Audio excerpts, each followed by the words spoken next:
I have something that I've been talking to a lot of clients about. It's been kind of a theme it was a theme all day yesterday. So, and it was very applicable. So,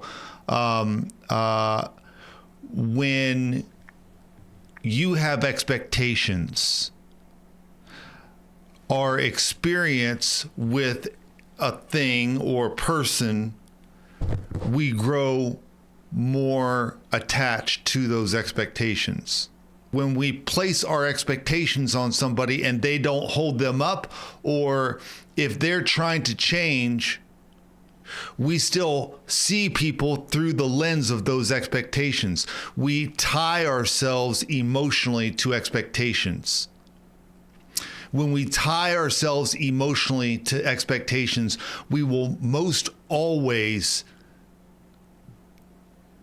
get into a negative state of mind, because our expectations, it goes up and down. Sometimes they hit the mark, sometimes they don't. But when they don't, they make us feel negative toward that person or toward that thing.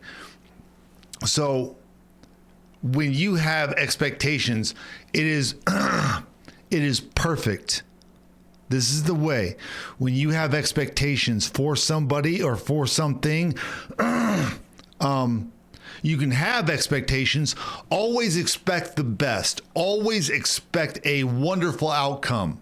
One that you are moving toward, okay? When you have that specific way of dealing with an expectation, you emotionally detach yourself from it. You can still expect good, but you emotionally detach from it.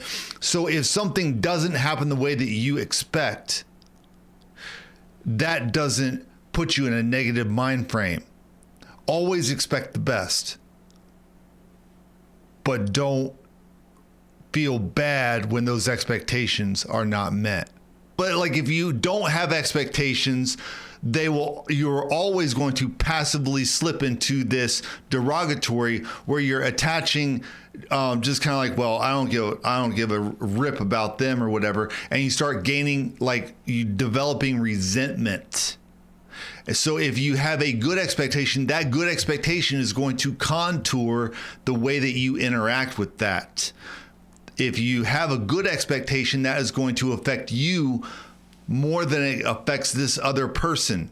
And your presentation then will encourage them to want a good expectation too. Does that make sense? I know it's complicated, but there's a psychodynamic element there that it's like you mirror. I'm sure you've heard the little things about, mirroring, your mannerisms with people, mirror somebody's tone or whatever. So you kind of have this, you turn this likeness, you have now you can initiate this good expectation, and that will invite them to mirror that expectation. It's amazing. When you go into a situation and you engage it as though it's going to be positive, you are actually enabling yourself to engage that situation in a positive way. And I think I already said this, but like, you invite others to reciprocate. If you go in and you say, well, whatever, like, you have this expectation of a person creating conflict, and so you're braced for conflict, that is subconsciously peaked, okay? People recognize that, and they, in turn, will give you certain circumstances or nuances where you're like, oh yeah, okay, come on, bring it.